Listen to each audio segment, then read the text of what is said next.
First of all, I want to welcome you to the second in our WPYL lunch series this fall. I'd like to thank Art Space. This is the first time we've had this series downtown. And I know for some people that don't come downtown, that's a little bit challenging. But we also wanted to offer an opportunity for people who work down here, people who walk over, grab lunch, and sit down and hear something from NC State. The WPYL lunch series is something that was originally conceived to showcase and give you kind of a taste, give the community a taste of some of the things we do in our Business Essentials program in executive education. And this year we've actually broadened it out to other topics across NC State. So you'll see things that you may not have seen in the past. Like next one we're looking at the election. What does that mean for business? We'll be looking at various science topics, maybe something on dating. So you'll see a lot of leadership. You'll see a lot of different things in the coming year. So we always would welcome you here. We're going to alternate between downtown and the Research Center, or Training Center, and RTP, month to month. But just, if you're on our list, great. You're getting that. If you're not, see us afterwards. We'll make sure that you get on the list so you automatically get the lunch update. And if you're interested in any of the topics related to executive, you've got something about Business Essentials in front of you, please feel free to see me afterwards. Or Ashley, raise your hand, Tressa. And we do WPYL lunch in partnership with the Alumni Association. So Allison, who sent you in, is from the Alumni Association. Great. And now I have the pleasure of introducing Clark Sellers to you. She is, many of you know her, she's a powerhouse in innovation in RTP. I mean it, she's great. She spent 20 years with North Hub Networks and Bell Northern Research. She's on our NC State Technology Incubator Board, the NC State Executive Education Board. She founded and just was the champion to run the Innovation in RTP series from 2009 to 2013. And she's now an Innovation Officer at WPYL, and I've had the pleasure of actually running a student team on a project with her, and that was just a delight. So without further ado, I will introduce you to talk about creating culture innovation WPYL. Thanks, Lee. Well, so very much. I couldn't at least left one of the ice cream companies. It's like, oh, I can't get like one out here. So, yeah, well, appreciate everybody coming out, taking your lunch time. So what I thought I would do today is give a bit of a review and kind of an overview as to how we approach innovation from a WPYL perspective. How many of you have ever heard of WPYL? Okay, wow. More than I thought. So I'm going to start with just a quick, what is WPYL? Who is WPYL? So WPYL is a exterior building product manufacturing company. So basically we make about 27 different products for the exterior of your home. So we have about 30 manufacturing and distribution plants between the U.S. and Canada, primarily just with the North American footprint. We've got about, say, 8,700 people, almost 9,000 employees, and we've got our revenue for here about $1.7 billion for 2014. So the company, we're not a consumer brand, and we don't market to consumers, so oftentimes you really don't hear what WPYL or know what WPYL is. But just as a quick review, I think it's like 27 products we make for the outside of the home. So if you think about your home, the only thing we don't do, which is much easier to say what we do, is garage doors. We don't manufacture garage doors or deck. So aside from that, we pretty much do everything else in the exterior of the home. Yes, it's residential, multifamily. So we do very little in commercial. And aside from about 4 stories, if you're 4 stories or below, we can do commercial, but anything above that would be different type of products. So our company basically is a manufacturing company that sells to distribution. So we sell to the Home Depot, we sell to Lowe's. We also sell to lumber yards. And so we have builders that we provide the products, or the DIYers out of like Home Depot, Lowe's, Menards, and those type of stores. So that's really the distribution channel for us. We don't market straight to consumers. Large builders, if you're a builder of about 10,000 homes a year, then we will sell directly to builders. So we normally look at 10,000 to 20,000 homes a year. So WPYL, so it's interesting because, you know, all of us are in industries that in some way or the other have been affected over the last decade by the ups and downs of the market, whether you're in finance, whether you're in tech, whether you're in manufacturing. So if I take a look at the building industry, and about 2006, 2005, had 1.3 million single-family home starts. That was about what we were averaging. A million new homes being built a year, single-family homes. Guess what it is today? Any guesses? Throw up a guess. 300,000. A little bit better than 300. 600, right? A little over 600,000 from 1.3 million. So the industry was pretty much decimated. We've grown up to 600,000. So it actually was below that, 500 below for a long time. So now we're just starting to ease up. But the challenge with easing up, a lot of people remember the good old days. So I've been applied for 3 years, and I keep hearing, I'm going to start making it right, but not a dime, but a dollar to jar at my desk. When they talk about the old days, because the old days are just a few years ago. And they're thinking we're going to get back to that. We're going to get back to that 1.3 million. It's like, dude, you know, I don't know what you're thinking because we're not. There's a new normal that's happened in our country. And that's happened very slowly over the last several years, and that is affecting the way we're going to do business. So I wanted to start with a couple of things like what is the new normal? And that's what I like to refer to it as. We are living today in our new normal. So there will be incremental changes up and down. But what this does is it reinforces the need to be agile, to be innovative, to be looking at different products, different business models. We have to stay on top of what's changing in society. So I've got a couple of examples here that I thought really represented fundamental changes that we're seeing in our society today. Like, how many of you would have never thought you go to Best Buy and buy Tide detergent? Or Staples and buy shaving cream or deodorant?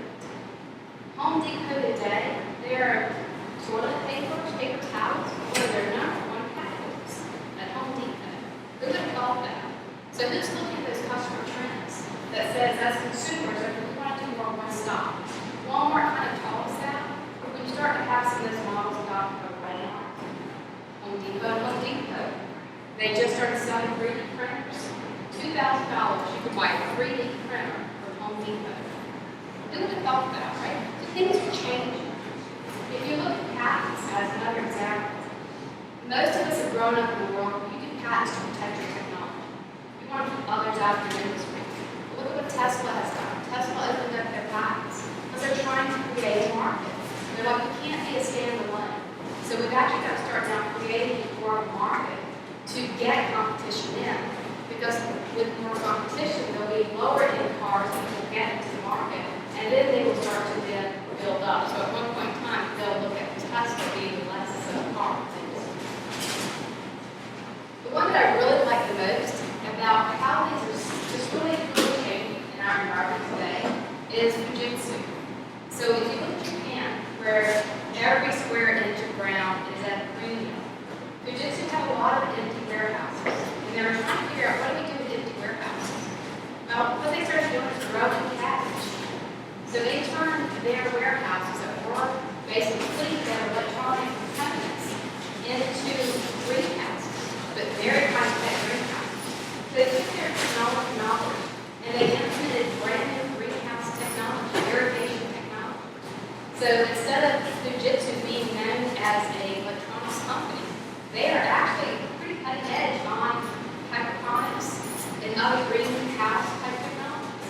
So instead of their person they have hired to put together a capacitor and this motherboard, they're actually now teaching them how to fertilize and water cabbage. And they're making money with this. They're actually making good money. So this is what I'm talking about the new normal. So we can't say being produced. I've got this warehouse is not really busy anymore. Let me wait because someday it's going to come back. Someday we're going to get back to that level. If we think that way, you're just going to go further down. It doesn't come back. So embracing what's happening today and being in the new normal. So when we talk about innovation, when we look at just what's around us, you can't just look at your industry. Look at these very diverse examples of things going on in our economy today, how it's changing the culture.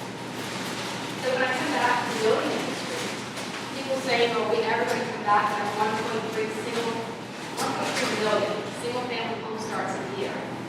That said, okay, we can have 30 manufacturing plants running full out to produce the volumes that we produce. Today, we are the third largest buyer of TVC resin in the United States.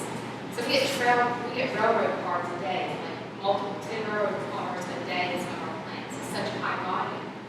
But at the end of the day is we know that the average age to buy your first house is creeping up to your 30s and mid-30s. That the average debt of 20-year-olds is growing because of college loans. That we know that mortgages, while the interest rates are fantastic, banks aren't lending money anymore. So when you start to combine some macroeconomic activities, you'll see why some companies are now starting to do very different business models. So as we talk about innovation, and you'll find a lot of split in technology a bit, but innovation is about business model. Technology will enable it, but at the end of the day, you've got to think of innovation more around the business model, not just can I produce this next widget that's going to go out and build. So with that, 3 years ago, I came in this slide, and it's been actually 3 years this month, and our CEO looked basically like, we've got to be more innovative as a company. How do we do this? I know that we're at a new normal. I know we're never going to get back to 1.3. How do we position our company to move forward? How do we look at new business models? How do we look at new opportunities? So the first thing that I did, so I was called the innovation officer, but I started to look at, there's multiple things that are connected here. So the first thing, from an innovation perspective, is how do we create awareness and engagement from within our employee base? With 8,000 people, we've got a lot of people, we've got a lot of good ideas. How can we leverage that 8,000 people and help us look at where we should be going? We also want to make innovation credible. A lot of times we've seen innovation in companies where it deals with just culture, and it deals with basic processes. So how do we now build in some of that capability so that we can then link it with the foundation labs, and we link it with creating more awareness and engagement, so it becomes more of an overall picture. So when I started to look at innovation in companies, but this isn't just one path, this is going to be a multi-path approach. So take into account these 3 areas. This is kind of where we started and where we're going. So I wanted to use this, I could actually choose for the entire talk here. But when I look at where we started in 2011, when I came on board, our CEO actually did something that was quite fundamental, and I don't see repeated as part of many companies. He put 10% of the bonus structure against innovation. Our bonus goes down by the director level, anywhere from 50% bonus to 100% base pay. 10% of that is based on innovation. So it made it tied to compensation. It tied innovation and compensation. That's powerful. And then what happened with this is the 2 people that actually voted on the innovation projects were Gary and myself. I was like, okay, I don't know if I like that position, where I'm like now determining 10% of people's compensation. But it makes people attentive and listen. Right? So that's a good thing. That structure really made people sit up and look, okay, well, we're serious about this. We're serious about innovation. And so every year we tweak this bonus program a little bit more to try to make it equitable and fair, knowing that innovation isn't on this 12-month schedule, so how can we take into account that it takes time to develop our ideas. But we kept it, and we're keeping this as a key item for our innovation program. In 2012, one of the things that I looked at when I came into our company is we were a combination of multiple companies. We were more like a holding company, where we had been acquiring many different companies. Even though our roots are from about 70 years ago, it's been through a series of acquisitions. So one of the areas that our CEO, Gary, we wanted to bring at one supply chain. So we need one company that represents the customer, one company that we refer to ourselves internally. But when I got to supply chain, there was no one forum to say, to communicate to people. Different email addresses, which we are still today. Different phones. Some had 4-digit dialing, some are 13 digits, some are probably 20 digits. But it's hard to find out who's who in the company. So one of the first things I did is we're going to create an intranet. Something as basic as creating an intranet. So we call that PG Cafe. So this is a place where everybody comes to talk, where everybody comes to chat, and come to know each other. So PG Cafe was one of the first things. I grabbed our IT guys together, we sketched it out on the board and we implemented it. As simple as that. Didn't wait to be given a budget, didn't wait to be given resources, didn't wait to be told he had something to do with it. A lot of what you're going to see from our innovation stories is from the ground up. Not waiting way you can get big budgets and big resources. So PG Cafe was the first thing that we started. With that, what it basically allowed me to do now is put a big button on this page that says, do you have an idea? Simple as that. If you have an idea, click on this button, very short little form that you fill out with your idea, and I would get that back. So it's a way to start getting ideations created in our company. Okay, if you've got good ideas, let me hear them because we're interested in those. So we started that process. The next was how to make sure that we actually have strategic relationships with universities. And when I say strategic relationships, that's at multiple levels. Everything from working to have an MBA team to come and do a business case analysis, to primary research, so centers, to participating in conferences, to doing guest speaking. So how do you provide benefit to the university and how do you get a benefit back from that university? So we've started to do that with NC State. It's one of our lead universities. Virginia Tech, Texas A&M. It's kind of our three that we have put stakes in the ground. We also have started a program in 2012 is to identify our top leaders in the company and develop a leadership program with those. We call it 5-foot high potential. So I was given half of their time. So I said, okay, if I have half of your time, you're going to read this book called Innovator's DNA. It talks about these are the 5 characteristics that you should have as an innovator. You don't have to know them all. How many of you have read Innovator's DNA? Okay. Fantastic book, by the way. Very simple. You don't have to be really good in all 5 characteristics, but these are everyday things you can practice. Being more aware, having more networks, being able to bring together and associate ideas that aren't necessarily seem like they fit together. So we did that. We had them do an assessment and then make some projects around how are you going to enhance a couple of these skills. So with these, what you'll start to see is I started to build on 3 principal areas. One is to make sure that there is a platform in place that we can communicate and collaborate. Make sure we have processes in place to leverage that platform and to start behavior. So my platform was the innovation cafe, process, things like open ideation, strategic university relationships, and behavior was working with these 50 top leaders in the company. They didn't read these books, they weren't really happy with those, but they did. So starting to influence behaviors. That's how we did it. This is the first real year of it. Moved in 2013 last year, started to expand on this. So one of the things we did, instead of having an open ideation, which we still have, but now we expanded that to structure. We call that a grand challenge. So I asked our business leaders, give me 2 key business issues that you have today. And we're going to word those, we're going to put those out on our internet. And we're going to have our employees comment, build on comments, and vote themselves who wins. So we had 2 business challenges completely led by the employees. They voted it, they developed it out, and implemented it. So again, it's not credibility. It's about we hear you, bring us your ideas, we're going to leverage what you say we need to do.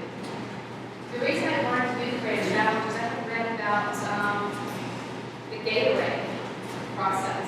Right? So they were trying to figure out Gatorade was losing market share. It's like, because people consider Gatorade too much sugar, so parents didn't want their kids drinking Gatorade. I'd rather go to this other nutrition drink. So what Gatorade did is it asked its employees, instead of spending $200,000 a year on to do consumer research, they asked their employees, 300,000 people, to say, how should we do this? What's the problem? What's our challenge? And their response they got back was saying, well, you should have a pre-game drink, during game drink, and post-game drink, and you can just talk about nutrition and make it so that it's healthy for my kids to drink. They implemented it. They're back up to market leaders now. That idea came from within the company and was implemented by the company. The other item that we did, and here we started playing around with a couple of licenses, and one of the license technology I felt really had some legs to it, and we needed to develop it out. So we needed to then start to look at how to put together an ideation process. We created an entity called Foundation Labs. It is a separate entity for the company. I'm going to get into more details around that, but that's how we started to add some credibility and developing out ideas. We changed the name from HISO to Advanced Leadership Program, ALP. And so for that year, we said, okay, we are trying to get to the commercial market, develop a commercial idea. In order to do that, I laid out a process. That same process is what I've implemented in I wanted to give it a bit of a kick, a bit of a try. What works for the company, what doesn't work for the company. So with that feedback, I've adjusted that process, which I'm going to cover in a bit. So it gave us a bit of a chance to test drive it before we actually implement. This year, I continue to evolve the ideation. So this is open, submit an idea. This is structured inside. People, our employees tell us what. So the next phase of that is go open. So I did an open innovation report to the world. Basically said, this is who we are, Flyman. We're looking for ideas. Can you give us ideas? I opened that up. It was actually October 2013. And what I did is in 2014, there's an international builder show on IBS. 100,000 people come into it as a kind of global, fairly large conference. And I selected 5 of the companies that came through our open innovation portal. And I had to come and present at IBS in a Shark Tank fashion. So we told the media about it. At first, when they took us in to the executive committee, they were like, you can't do that. You can't tell our competitors what we're thinking about doing. I was amazed at the pushback that I got. Tremendous pushback. It was only because Gary, our CEO, said, no, we're going to do it, that we did it.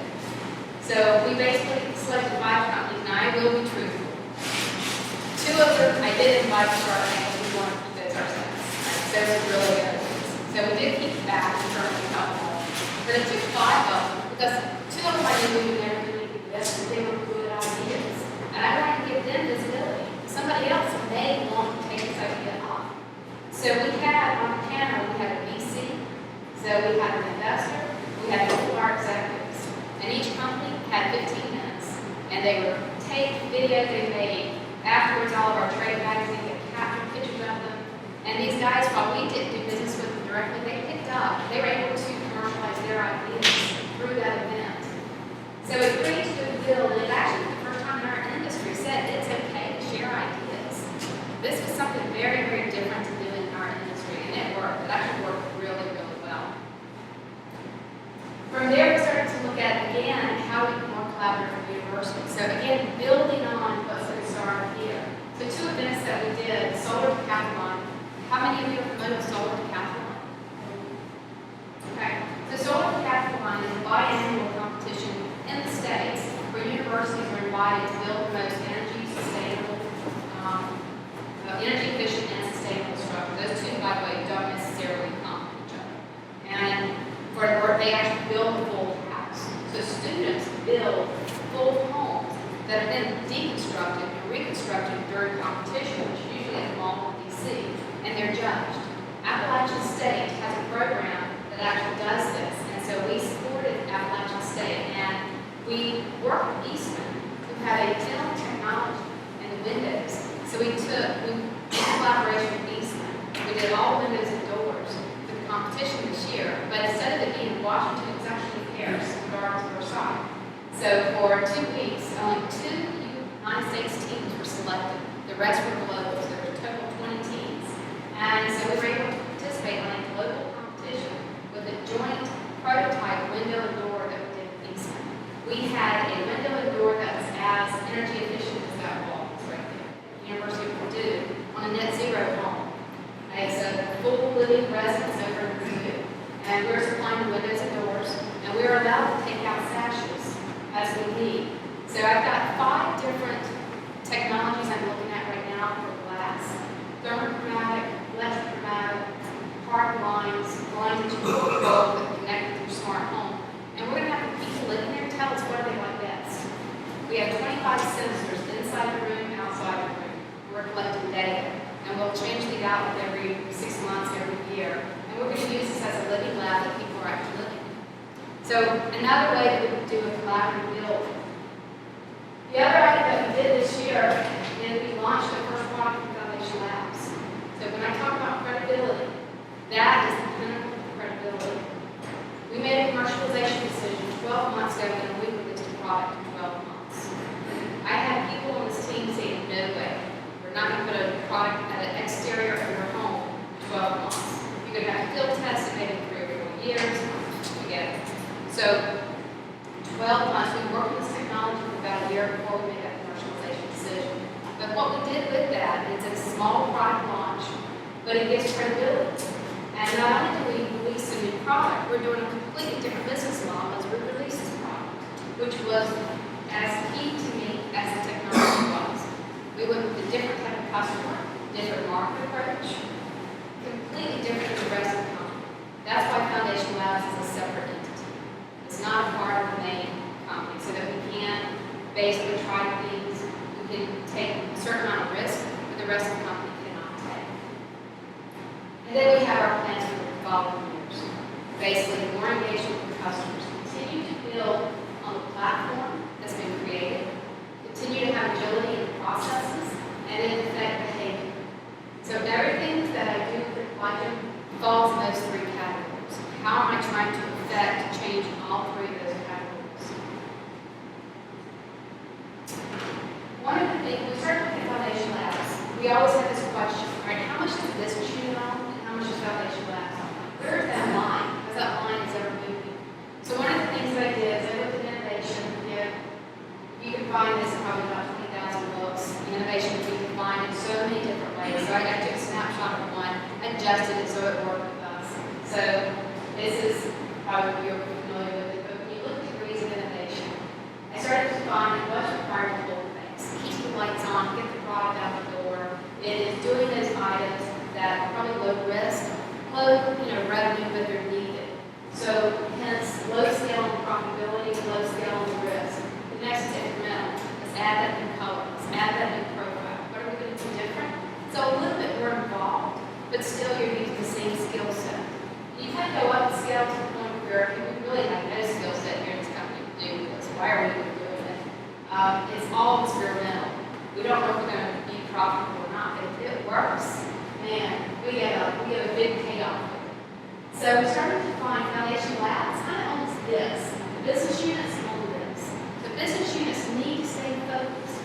That's the lifeblood of this company. They're the ones generating the revenue. They've got to stay focused on what it takes to get their product out and meet the customer needs today. We don't want to interrupt that.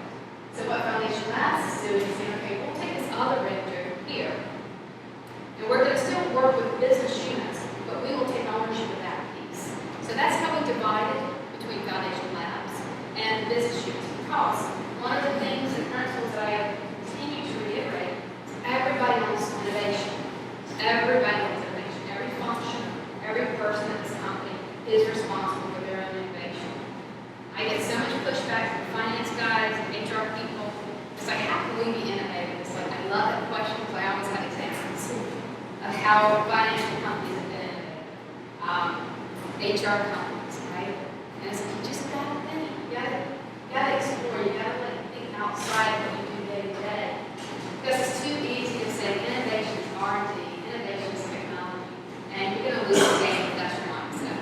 So you've got to look at it as everybody's role. So I tried to do this in a way that didn't exclude anybody from the responsibility of innovation. So Foundation Labs is what was created. So just quickly, when I look at Foundation Labs, there are some very distinct differences between Foundation Labs and business units. So Gina O'Connor, I don't know if you know her as an author, she did Grabbing Lightning, another great book. So I took the structure that she had talked about, and I worked it into what we do at Elijah. And it's basically looking at from an objective perspective, culture, all the way down to metrics. So how does it differ between a business unit and Foundation Labs? And I think this is important so that everybody is a little bit clearer as to some of the differences. So I can take a look at governance as an example. From a governance perspective, business unit is very hierarchical. Goals are set. This is the revenue that needs to be generated. This is the production. This is quality. These are safety targets. It's set and then it's implemented. It's very, also it's customer driven. I want this color. I want this profile. When I look at Foundation Labs, it's more of strategic. Where's the company trying to go? And how are we going to get there long term? And it's a very broad approach. It's looking at how we go here to aeronautical and see what they're doing. I'm going to go to automotive. I'm going to go to pharma. I'm going to see what they're doing. And we're trying to look at these other industries and bring that intent in. So I'm not going to go through all of these, but I think it's important to understand that there are fundamental differences between keeping a business run and keeping the lights on, making sure that you're hitting your metrics, versus now looking at what is out in the future, what should we be looking at. To try to get a group or a person to do both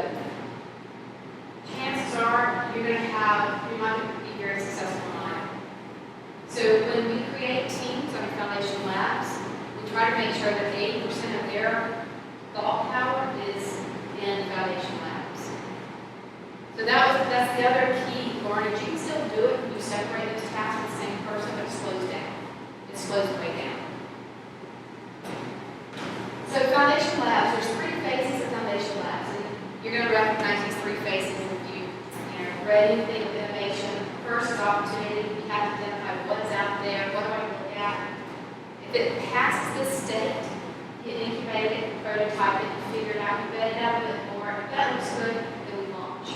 So these are the 3 phases that we take all of our ideas through. And behind here are processes, and over this is a governance. And I'm going to get into those 2 next. When we look at the identify and qualify the opportunity, it's looking at our pipeline, it's looking at what can we license, what can we buy. That's always my first thing. I would much rather work with a startup or go work with a larger company or a university than try to do something for in-house at a very early stage. What type of market intelligence do we have? Market intelligence is so critical and so key. And this is an area that I'm continually surprised at how little true market intelligence is known from companies. What type of industry resources, what's happening, so what's really kind of happening out there. And then when we come up with kind of this list, we come up with this portfolio, these are the areas we want to look at. Those are bounced back against the business units to say, okay, how does this fit into the overall strategy? Some of these become more and more visible. We then move them into the incubation. And for the day, we incubate prototype, we vet it out, we understand more about the characteristics. We may do a little bit of customer information, go out to customers, get some of their feedback. And if it passes that gate, we accelerate launch. That's actually a major difference within Applied to what we've done, because a lot of innovation at that point throws at the business unit. Okay, we've done this, okay, business unit, you go to launch, you commercialize it. So one of the things that we did is we brought commercialization into Foundation Labs. So what that means is I have to have marketing, I have to have sales, finance, HR. So everybody starts to understand what does it take to get a product out the door. Our launches here are designed for 1 to 2 years. Once it hits a certain market revenue, about $10 million, then we make a decision. Do we spend some to its own unique business unit, or does it move into an existing business unit? So at that point, we let go of it. Our challenge as a company, and depending on your size companies, like we're at 1.7 billion. Some of you, that's like as pennies. Others, okay, what's a decent company, right? For us, we have such big categories that if I were to take a little $10 million business, or say under $10 million business, and put it in a $700 million business, it gets no love and care. Really start today. This way, we're going to try to give a little bit of TLC before it hits the real world. So with this, what we do, our product that we've launched this year, we selected a market, single market, not nationwide. We selected a partner for distribution, and we have a very different model that we're going to market with. And it's actually working quite nicely. We're going to double capacity for next year. That's going to bump us up to the revenue targets that we're looking at. Then the following year, in 2016, we will be looking at spinning that out as a separate business unit. But what that does is it gives the experience, the exposure all the way back to this team. So this is one team that we constantly discuss this and we constantly work through these areas. So it gives them awareness as to, okay, yeah, I guess we do have to make this little brochure we take to a customer. It's called marketing, right? It helps to bring in context of a different business model. Having a discussion as to do we go through distribution, do we ship direct? Well, if we ship direct, by the way, you know what trucking costs are today? You know what that's going to add to our cost? We're going to have a hub spoke. So we start talking about supply chain. So we start getting into business level discussions that's important to be understood by these teams. And it gives us better awareness of evaluating the next project that goes out the door. So this is basically kind of the overview, the structure that we take our ideas through. The processes that we go through. So if you're familiar with tech, here. If you're familiar with TRL, if you're familiar with Midwest Vaco and some of theirs, you're going to see similarities here. So what we've done is I've taken a lot of the best practices that I've seen from NC State, from Midwest Vaco, from my previous experience, and then put them together. So phase 1, identify opportunities. Ask very, very simple, quick questions. From there, we look for TRL. How many of you familiar with NASA